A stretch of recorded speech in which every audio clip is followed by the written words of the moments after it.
kami dari Social Life Ittihad. Ana Keva, Ana mau masuk FKG Unpad.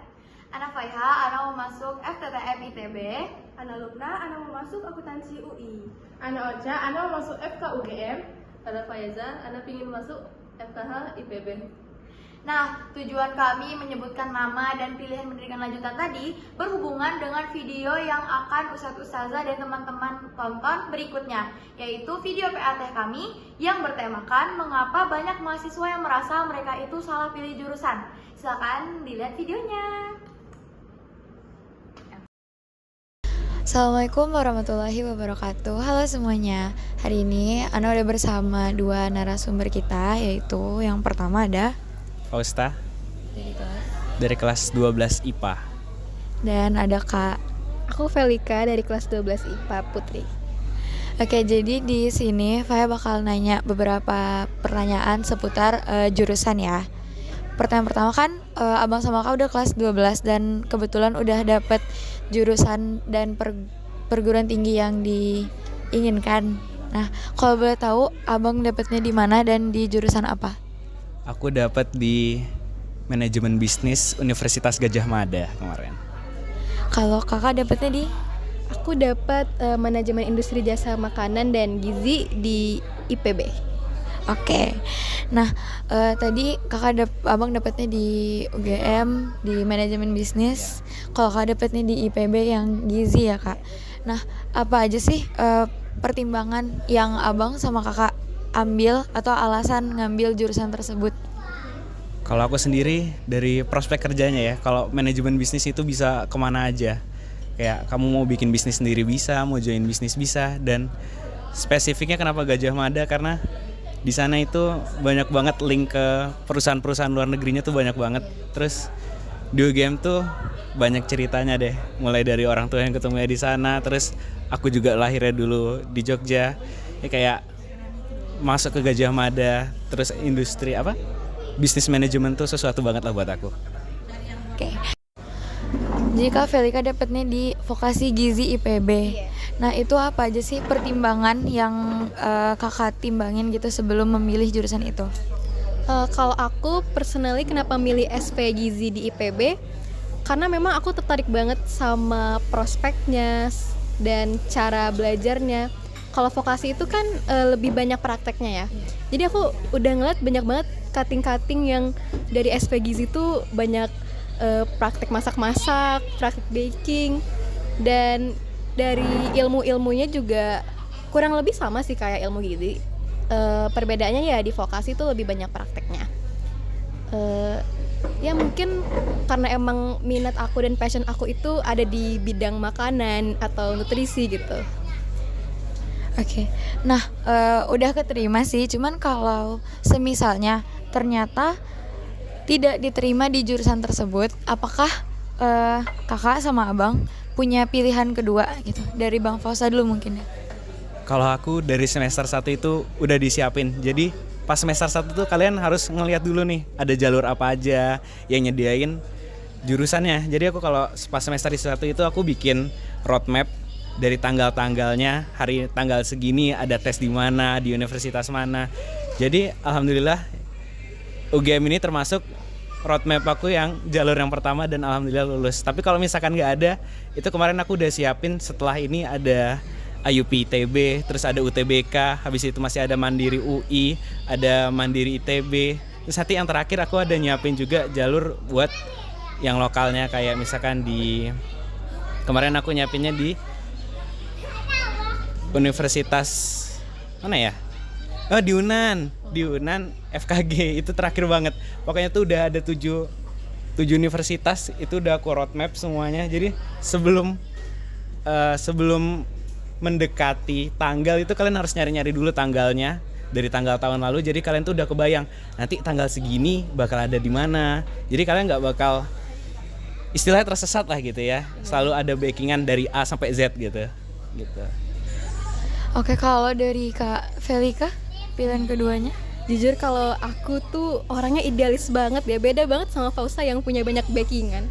Aku tuh dari SMP IPB harga mati guys, bener-bener IPB SV Gizi atau kalau ilmu gizi udah itu gak ada yang lain gitu. dan juga dari orang tua aku sendiri. Aku nggak boleh sama sekali ke swasta, jadi harus PTN gitu kan. Dan karena aku orangnya juga ya udahlah, ini aja gitu pertimbangan aku. Kalau ditanya ada pilihan kedua, jujur aja aku nggak punya pilihan kedua dari awal. Aku cuma milih IPB SPGZ dan itu doang yang aku mau gitu. Kalau misalnya mikir nggak lulus SNBP gimana, kayaknya aku nggak pernah mikir aku nggak lulus gitu. Jadi ya gitu, emang aku idealis banget soal jurusan sendiri gitu. Oke, pertanyaan terakhir itu, apakah ada peranan orang lain di dalam pemilihan jurusan ini? Misalnya tadi Bang Faisal, apakah dari tempat les atau dari orang tua atau dari teman sebaya atau bahkan guru BK atau guru mapel di sekolah gitu? Menurut aku pendapat orang lain itu adalah referensi.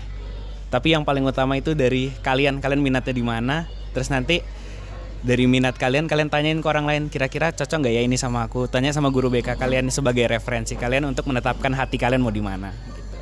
Gitu. Oke, kalau Kak Felika ada nggak? Visi aku lumayan mirip ya dengan Fausta, tapi kalau ada peranan orang lain itu mungkin lebih dari orang tua. Aku ngikutin apa yang orang tua itu ridho sama pilihan aku gitu kan. Jadi kayak aku pilih deh apa yang mereka oke, boleh gitu. Jadi aku ngikutin pilihan aku dan pilihan orang tua. Tapi tetap aku pertimbangin dan pertahanin apa yang aku mau dulu sebelum siapapun mencoba ngasih aku saran namanya gitu. Ya, kayak gitu. Oke, sekian dulu wawancara dari narasumber kita. Terima kasih semuanya. Terima kasih Kak Felika, terima kasih Bang Fausta. Assalamualaikum warahmatullahi wabarakatuh.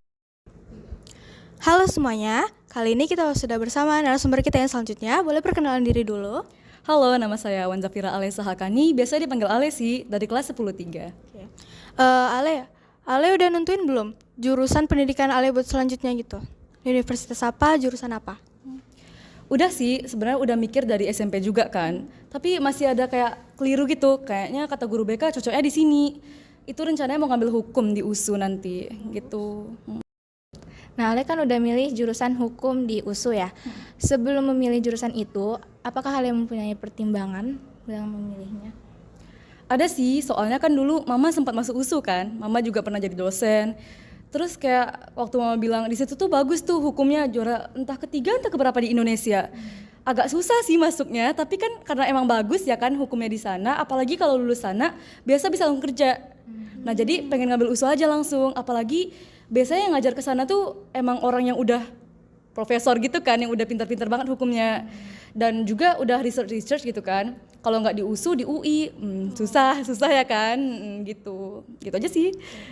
Kalau untuk pilihan jurusan lain atau universitas lain, tadi kan Ale bilangnya di UI ya. Kalau yang pasti-pasti aja nih, jurusan lain maunya kemana? Kalau jurusan lain, pernah sih waktu nengok hasil kemarin sama Zaeva, itu cocoknya di psikologi.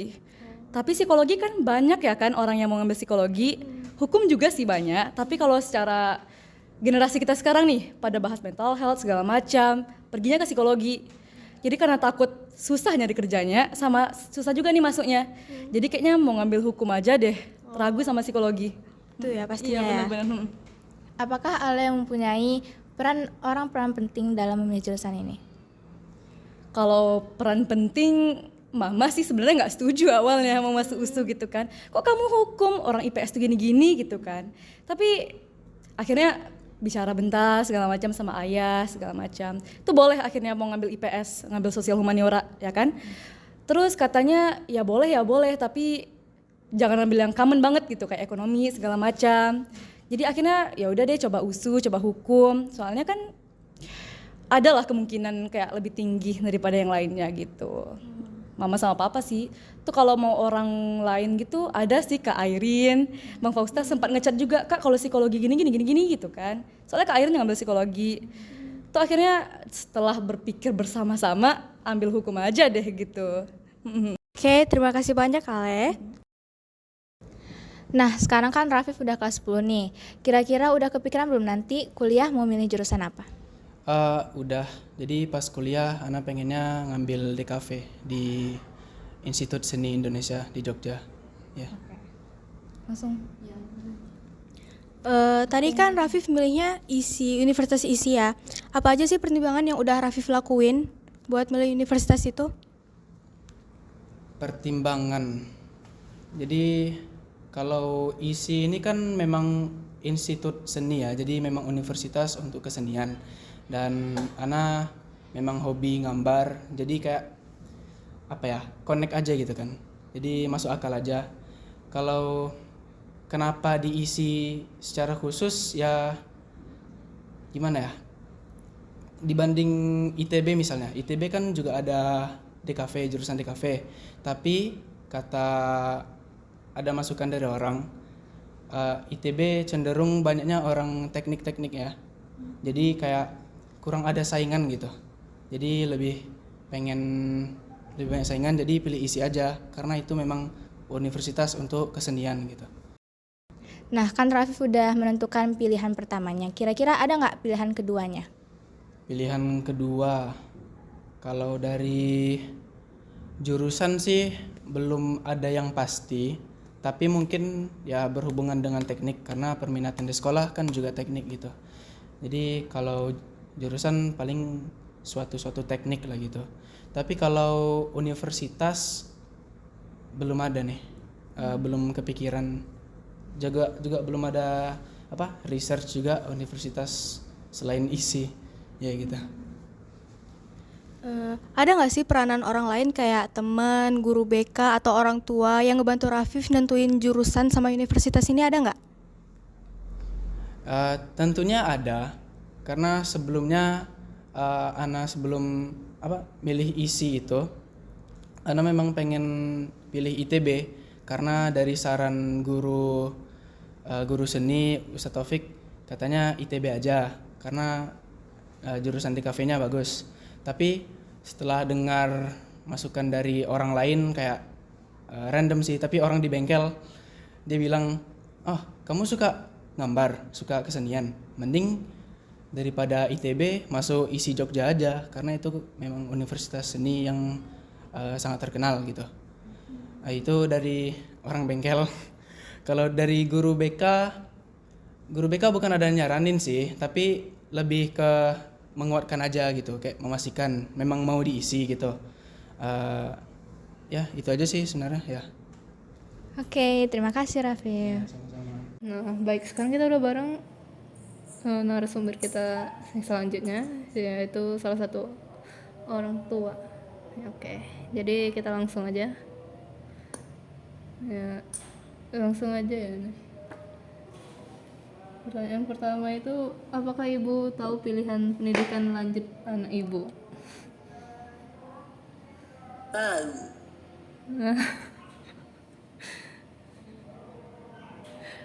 Habis itu, apakah ibu mendukung keputusan anak ibu tersebut?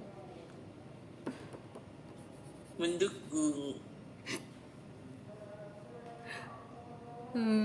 Adakah campur tangan ibu dalam pertimbangan pemilihan jurusan anak ibu gitu? Adalah. Kalau boleh tahu apa tuh? Memberi gambaran apa yang akan diambil, disesuaikan dengan bakat dan minatnya seperti apa, hasil psikotesnya seperti apa, dan arahan kedepannya nanti profesi jika mengambil latar belakang pendidikan seperti itu. Oke. Terus kalau misalnya anak ibu salah pilih pendidikan lanjutan, apa solusi yang ibu berikan? Ya, resiko ya, salah ngambil kan sebenarnya udah dijelaskan juga dari awal, tapi kalau masih memaksakan salah ambil jurusan, ya terima resiko memulai dari nol lagi untuk mengambil pendidikan yang lain jika tidak sesuai dengan jurusan yang diambil.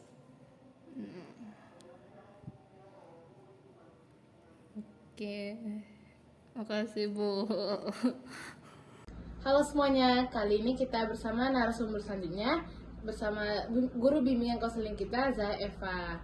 Jadi Zah, kali ini kami mau bertanya nih Zah, tentang apa sih penyebab mahasiswa galau dalam memilih pendidikan lanjutan? Galau dalam memilih jurusan itu banyak yang terjadi pada siswa-siswa ya. Nah, diantaranya pertama kurangnya informasi. Jadi, banyak dari siswa-siswa ini belum banyak mencari atau menggali informasi yang ada. Padahal kan sekarang kan udah eranya informasi ya. Nah, banyak informasi yang bisa didapatkan sebenarnya. Bisa dari internet, bisa dari bertanya kepada kakak kelas atau alumni, bisa konsultasi ke guru BK, atau bisa juga membaca buku-buku atau berita yang mana kalian lebih tertarik. Nah, itu yang pertama, kurangnya informasi. Nah, yang kedua yang menyebabkan kegalauan itu karena siswanya belum tahu minatnya ada di mana. Jadi dia tidak tahu, belum mengenal dirinya sendiri, sehingga saya potensinya kemana ya, saya cocoknya kemana ya, minat dan bakat saya kemana ya, dan kemampuan saya bisa nggak ya ke sana. Nah, kayak gitu. Jadi banyak siswa yang juga tidak mengenal atau belum mengenal lebih dalam tentang kemampuannya atau potensi dirinya sendiri gitu. Dan yang berikutnya ada juga ekspektasi atau harapan dari orang tua. Jadi mungkin orang tuanya punya harapan tersendiri bahwa anaknya orang tua ingin anaknya seperti ini atau jadi itu gitu kan. Sedangkan si anak itu belum tahu ke sana atau dia nggak suka apa yang disarankan orang tua atau yang diinginkan orang tua, tetapi karena ingin memenuhi ekspektasi orang tua, akhirnya galaulah dia gitu karena antara mengikuti keinginan atau mengikuti ekspektasi orang tua ya. Nah, seperti itu. Gitu ya Zah. Terus apa sih Zah dampak yang ditimbulkan apabila banyak siswa yang salah milih jurusan? Ini tuh juga yang banyak terjadi pada lebih dari 85% mahasiswa-mahasiswa yang ada di perguruan tinggi ya. Nah, dampaknya itu sangat ini sekali gitu ya, sangat bisa dirasakan sendiri oleh mahasiswanya yang salah jurusan. Yang pertama, belajarnya kurang bergairah gitu. Jadi dia tidak tahu apa yang mesti dia pelajari atau dia kuasai saat berada di dunia kampus gitu. Jadi apa yang mesti dia asah, apa yang mesti dia, sehingga dia tidak memiliki kompetensi yang seharusnya dimiliki oleh seorang lulusan dari jurusan ini gitu. Nah, itu yang pertama. Yang kedua, dia mungkin akan merasa cepat putus asa. Karena nggak ada jurusan yang gampang ya, nggak ada jurusan yang gampang dan nggak ada juga sebenarnya yang terlalu sulit gitu. Tetapi kalau dia sesuai dengan minatnya, bakatnya dan kemampuannya, nah insya Allah yang sulit itu tadi itu bisa diatasi dan bisa berubah menjadi suatu tantangan yang menarik gitu untuk ditaklukkan. Jadi tapi kalau kita tidak sesuai atau itu salah jurusan atau sebenarnya ini bukan passionnya saya, sedikit kendala itu akan menjadi beban atau momok bagi mahasiswanya, sehingga banyak yang mahasiswa lakukan untuk mengatasi itu ya. Kalau dia tidak bijak, dia akan melakukan pelarian seperti ya mencari aktivitas-aktivitas yang bisa membuat dia teralihkan fokusnya.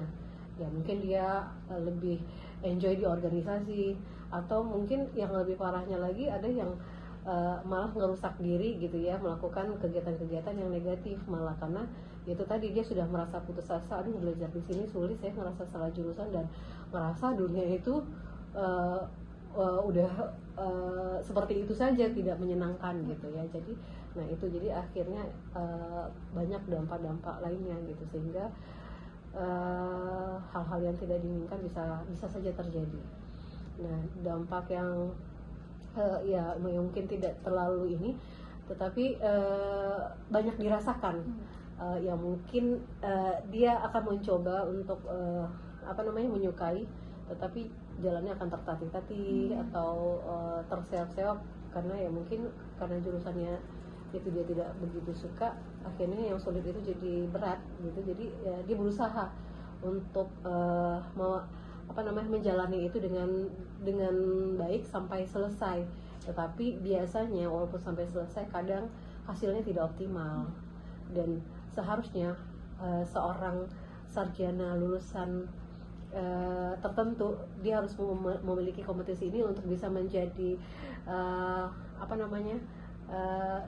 seorang yang profesinya sebagai apa, misalnya dokter gitu ya, harusnya bisa menjadi dokter yang handal. Nah dia akhirnya cuman karena untuk memenuhi syarat kelulusan ya akhirnya hanya bisanya menjadi dokter yang biasa-biasa saja misalnya kayak gitu. Yang penting saya lulusnya bisa jadi dokter, bisa berdinas gitu ya, gelar saya dokter kayak gitu. Tapi untuk menjadi dokter yang handal di bidangnya, yang nanti bisa mengubah bagaimana atau membuat inovasi di bidangnya, bisa memberikan kontribusi yang besar, mungkin bisa menemukan penyakit obat dari penyakit baru atau apa gitu itu ya, ya mungkin nggak akan kepikiran ke situ, karena untuk menjalani yang normal-normal saja itu udah sulit gitu. Terus bagaimana atau apa sih program sekolah dalam mengurangi hal tersebut untuk terjadi? Kalau di sekolah kita punya program-program yang namanya di bimbingan karir ya. Kalau di sekolah bimbingan karir itu pertama kita memiliki program untuk anak-anak mengenal dirinya sendiri. Jadi di sekolah itu ada psikotes, ada tes-tes lainnya yang dijalani anak untuk membantu anak-anak mengenal dirinya sendiri, sehingga dia tahu dia potensinya apa, dia kenal dia inginnya apa, dan apa yang harus dia lakukan untuk bisa mencapai apa yang dia inginkan itu. Terus yang kedua kita punya career orientation untuk mengarahkan anak-anak ke bidang yang dia inginkan. Jadi ada seperti persiapan untuk masuk ke perguruan tinggi, baik itu jalur yang undangan, seleksi rapor atau sekarang namanya SNBT, maupun SNBT yang seleksinya berdasarkan ujian tulis berbasis komputer gitu ya. Jadi sekolah kita memiliki program itu untuk persiapan, seperti kita mengadakan kerjasama dengan pihak bimbel gitu ya untuk tryout. Terus kita juga melakukan persiapan di bidang bahasa Inggris, karena kan tes dalam perguruan tinggi, tes apapun itu ada bahasa Inggris, jadi kita juga menguatkan anak-anak di bahasa Inggris, TOEFL, dan persiapan juga untuk yang berminat untuk masuk ke kelas internasional gitu. Terus kita juga ada, ya nggak hanya itu, kita juga membuat anak juga mempersiapkan secara ruhiyahnya, secara ruhiyahnya untuk mempersiapkan dia secara lahir dan batin, ya bagaimana persiapan mental dan motivasinya supaya tetap, karena nggak gampang ya untuk mempertahankan semangat anak-anak ini untuk mengejar impiannya. Jadi kadang semangat itu naik turun, jadi motivasi ini perlu kita jaga gitu. Terus ada nggak sih peran orang tua untuk anak ini memilih jurusan? Banget. Peran orang tua itu sangat signifikan dan sangat penting di sini ya, dalam memberikan atau membantu anak-anak mendapatkan pilihan yang tepat.